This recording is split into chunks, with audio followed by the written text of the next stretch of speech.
एक नई वीडियो के साथ आज मैं फिर हाजिर हूं, आपका होस्ट दोस्त विक्रांत जोशी। आपका स्वागत करता हूं मेरे रिव्यू मास्टर में। यदि आपने इस चैनल को सब्सक्राइब नहीं किया हो तो भी कर लीजिए और बेल आइकन को भी प्रेस कर दीजिए। यदि आप मुझे सोशल मीडिया फॉलो करना चाहते हैं, लिंक डिस्क्रिप्शन में मिल जाएगा और स्क्रीन पर भी मिल जाएगा। अपनी सबसे पहली खबर की बात करेंगे न्यूक्लियर पावर अटैक सबमरीन की, जो कि भारत बनाने का प्रयास आगे आने वाले समय में करेगा और इंडियन नेवी ने इसका प्रपोजल हमारी सरकार के सामने रखा था और लगभग प्रपोजल मान लिया गया है, पर इसका जो प्रोसेस है वो अभी बहुत लंबा होने वाला है। इस सबमरीन को प्राप्त करने का प्रोसेस बहुत लंबा होने वाला है। इसमें डीआरडीओ भी इन्वॉल्व रहेगा, क्योंकि इस अटैक सबमरीन को भारत को खुद डेवलप करना पड़ेगा। और ये कई लोगों का मानना है कि आईएनएस चक्रा, जो कि हम रशिया से प्राप्त किए थे लीज पर, इसके बाद उसको वापस कर दिया गया है और 5 साल बाद फिर से हमें नया आईएनएस चक्रा मिलने वाला है। तो उसी को टेस्ट बेड बनाया जाएगा और उसी पे बेस्ड ये टेक्नोलॉजी होगी। डीआरडीओ का इसमें महत्वपूर्ण भूमिका होगी। इसमें कहा जा रहा है कि जो पहले 3 सबमरीन होंगे उसमें 95% भारत की ही चीजें इस्तेमाल होंगी, इंडिजिनस चीजें इस्तेमाल होंगी। यानी कि ऐसी सबमरीन को डिजाइन किया जाएगा जिसमें भारत की जो टेक इंडस्ट्रीज हैं वो इन्वॉल्व होने वाली हैं। वहीं बात करें हम लोग आईएस खुरासन प्रोविंस की, यानी कि ISKP की, तो उसमें भारत के कई लोग भारत को छोड़कर गए हुए हैं वहां लड़ने के लिए, जिहाद करने के लिए। 2016 में भी एक घटना हुई थी जिसमें कि 4 महिलाएं अपने पति के साथ वहां पर गई थी और उनके सारे पति मारे गए। अब ये चारों महिलाएं अफगानिस्तान की जो सेना है उसके सामने सरेंडर कर चुकी हैं। नवंबर 2019 में ये सरेंडर हुआ था और उस समय कई लोगों ने सरेंडर किया हुआ था, कुछ 400 से ज्यादा लोगों ने सरेंडर किया हुआ था। इसमें 4 भारतीय थे, 299 पाकिस्तानी थे, इसके अलावा कुछ 8-9 चाइनीज लोग थे, इसके अलावा 2-3 श्रीलंकन थे और आसपास के देशों से, बांग्लादेश से भी लोग थे। तो अब जब ये आत्मसमर्पण हो गया, इसके बाद भारतीय एजेंसीज ने इनका इंट्रोगेशन किया था और तब ये पाया था कि ये हाईली रेडिकलाइज महिलाएं हैं। और अब अफगानिस्तान में जब ये पकड़े गए हैं, सरेंडर किया गया है, तो इनको भारत लाने का जो कुछ लोगों का मंशा है कि इनको भारत लाया जाए क्योंकि ये भारतीय नागरिक हैं। भारत के कुछ ऑफिशियल्स ये कहते हैं कि ये चीज नहीं होने वाली है क्योंकि ये हाईली रेडिकलाइज हैं। इन महिलाओं की खास बात ये है कि इसमें तो एक मुस्लिम महिला है, पर 3 ऐसी महिलाएं हैं जिन्होंने अपना धर्म परिवर्तन करके मुस्लिम बनी और तब जाके वो अफगानिस्तान में जिहाद करने पहुंची थी। इसमें एक का नाम निमिषा है जो कि फातिमा बन गई है, इसमें सोनिया सेबेस्टियन है जो कि आयशा बन गई है, इसमें रफीला है और चौथी महिला मरीन जेकब है जो कि मरियम बन गई थी धर्म परिवर्तन करके और ये जिहाद के लिए पहुंचे। बहुत अच्छी घटना है, इसको भारत तो बिल्कुल लाना ही नहीं चाहिए। ऐसे कोई भी लोग जो जिहाद करने भारत के बाहर गए हों उनको भारत प्रत्यार्पण किसी प्रकार से नहीं होना चाहिए। इनको जहां पर सड़ना है वहीं सड़ते रहना चाहिए। अफगानिस्तान में लड़ने गए थे तो लड़ें, कोई दिक्कत की बात नहीं है। अब बात करते हैं पुलित्जर अवार्ड की, जो कि यूएस की सबसे बड़ी जर्नलिस्ट को देने वाला अवार्ड कहा जाता है। इसमें कई बार ऐसे भारतीयों को अवार्ड मिला है जो कि सेपरेटिस्ट हैं, उनकी बात कहते हुए पत्रकारों को पुलित्जर मिला हुआ है।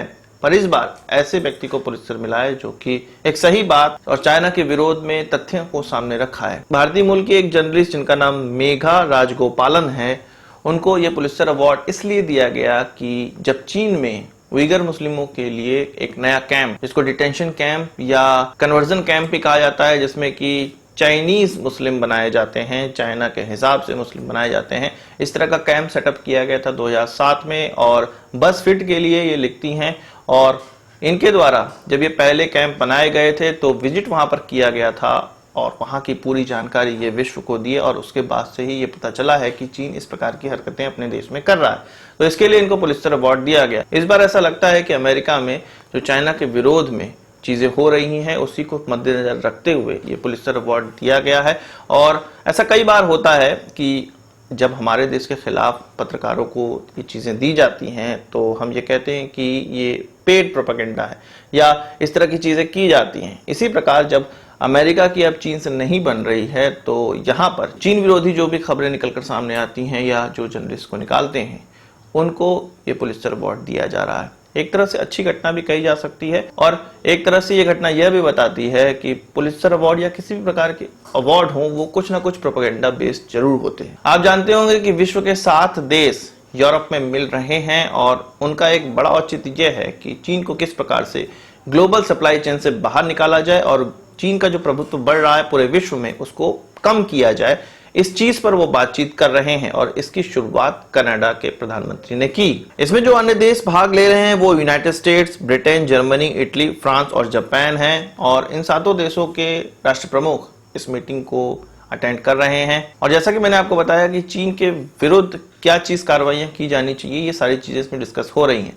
चीन ने इसका संज्ञान लेते हुए इंग्लैंड में जो उनके एम्बेसडर हैं उनका यह कहना है कि इस प्रकार के जो छोटे मोटे ग्रुप हैं वो पूरे विश्व को चलाएं, ये अब पुरानी बात हो चुकी है। और मैं आपको बता दूं कि सोवियत विघटन के बाद चीन का जो प्रभुत्व और पावर या सुपर पावर की तरह सामने आना, ये एक बड़ी घटना है और पूरे विश्व में इसके खिलाफ और इसकी तरफ काफी बातचीतें हो रही हैं। चीन ने यह भी कहा है कि हम किसी देश को छोटा या बड़ा नहीं मानते हैं, किसी को गरीब या अमीर नहीं मानते हैं, किसी को पावरफुल या वीक नहीं मानते हैं। हम सभी देशों को जोड़ना चाहते हैं और इसी तरह जोड़ते जोड़ते ही आगे जो काम है वो किया जाएगा। एक तरह से चीन ये कह रहा है कि हम ऐसे छोटे छोटे गरीब और कमजोर देशों को जोड़ते जाएंगे और एक बड़ा समूह बनाएंगे और आपके जो अमीर और प्रभुत्व वाले और पावरफुल जो देश हैं जिनका छोटा समूह बनेगा वो कुछ नहीं कर पाएंगे हमारे सामने। अब बात करते हैं भारत और चीन सीमा विवाद की। जिस प्रकार से धीरे धीरे अब बर्फ पिघलने लगी है लद्दाख एरिया में और लगभग पिघल चुकी है और अब वहां पर डिप्लॉयमेंट सही से हो सकता है दोनों ही देशों के द्वारा, तो अब चीन का जो प्रोपेगेंडा है वो और ज्यादा गति पकड़ रहा है। इस प्रोपेगेंडा के तहत वो एक व्यक्ति को सामने लाए हैं जो कि रेजिमेंट कमांडर है उनका, जिसका नाम क्यू फबाओ है और इसको भी गलवान क्लैश में काफी हेड इंजरी हुई थी पर जान बच गई। इनके द्वारा ये कहा गया है कि हम अपने देश के लिए सेक्रीफाइस कर सकते हैं पर अपने देश की कोई भी जमीन किसी दुश्मन के हाथ में नहीं जाने दे सकते हैं। और ये चीज पूरा प्रोपेगेंडा की तरह से चीन के द्वारा फैलाया जा रहा है अपने लोगों के बीच में। वो ये दिखाना चाह रहे हैं कि उनके सैनिक कितने वीर हैं और सेक्रीफाइस से नहीं डरते हैं। तो किसी भी देश का कोई भी सैनिक हो वो सेक्रीफाइस से नहीं डरता। अगर वो सेक्रीफाइस से डरता होता तो वो सीमा पर लड़ नहीं रहा होता। दूसरी बात, अगर सेक्रीफाइस से नहीं डरते हो कोई बात नहीं, हम आपको मारने को तैयार हैं और मारते रहेंगे। रही बात जमीन की, तो जितने भी जमीन पर अभी चीन आगे बढ़ रहा है वो सारी जमीन भारत की पहले थी। अनफॉर्चुनेटली हम लोग उसको खो चुके हैं पर इसको प्राप्त करना हमारी जिम्मेदारी है और उसको प्राप्त करने के लिए चीनियों का सेक्रीफाइस बहुत ज्यादा आवश्यक है। तो आज की इस वीडियो के लिए बस इतना ही। आशा करता हूँ वीडियो पसंद आया होगा, आप इसको एक बड़ा थम्स अप जरूर देंगे। इस वीडियो संबंध कोई सवाल सुझाव हो कमेंट बॉक्स में जरूर लाइएगा और यदि आपने हमारा चैनल तो सब्सक्राइब नहीं किया उसे भी कर लीजिए क्योंकि हम इस प्रकार की वीडियो लाते रहते हैं। नमस्कार, थैंक यू, जय हिंद।